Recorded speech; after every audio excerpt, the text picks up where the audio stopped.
Let me start off by saying first, number one, what it was, he was an habituated animal. I filmed there in 2011, so I know exactly where it was.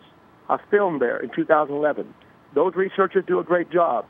That's like when an animal is habituated, it does not mean they're tamed. It means you can pull up in your truck, your Jeep, and study those animals and study them for, like they did those animals for years. They studied the lions and stuff for years. They did that. And when they did that, that meant that Cecil and his pride of lions, they were habituated. It means that if you get out of your Jeep, they will kill you. But also, habituation means that animal, it does not fear you.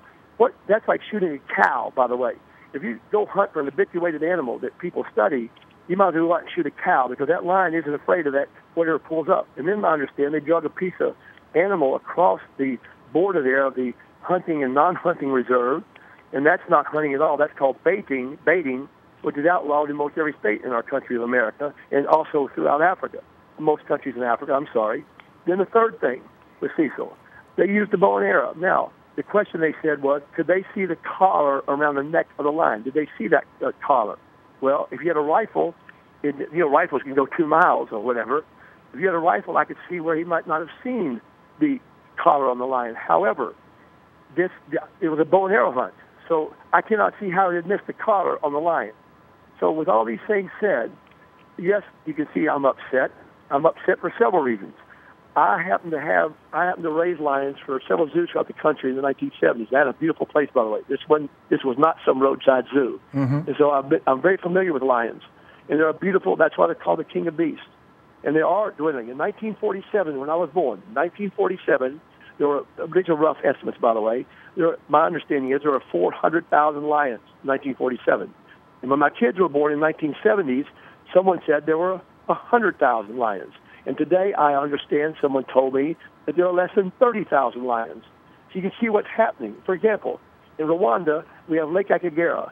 Right now, after the genocide, we're building that Lake Akagera National Park back up. We've added several animals there. There were beautiful animals there for many years, and now we're adding them back. We just added, I think, 6 lions several weeks ago.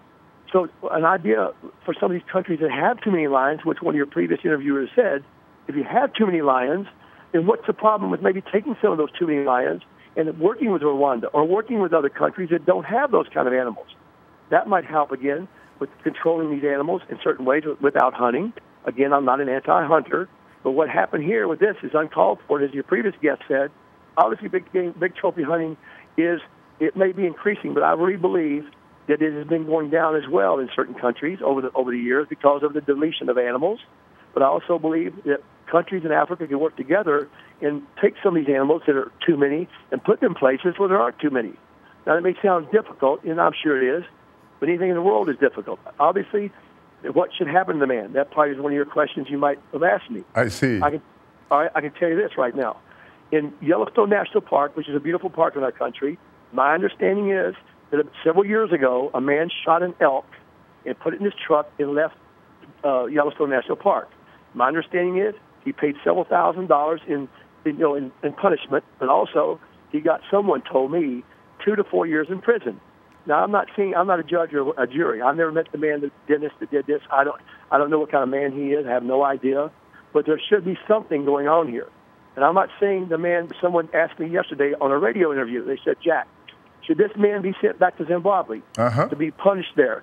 I don't think so myself, knowing the history of Zimbabwe. However, something must be done about this. There's no doubt about that. I see.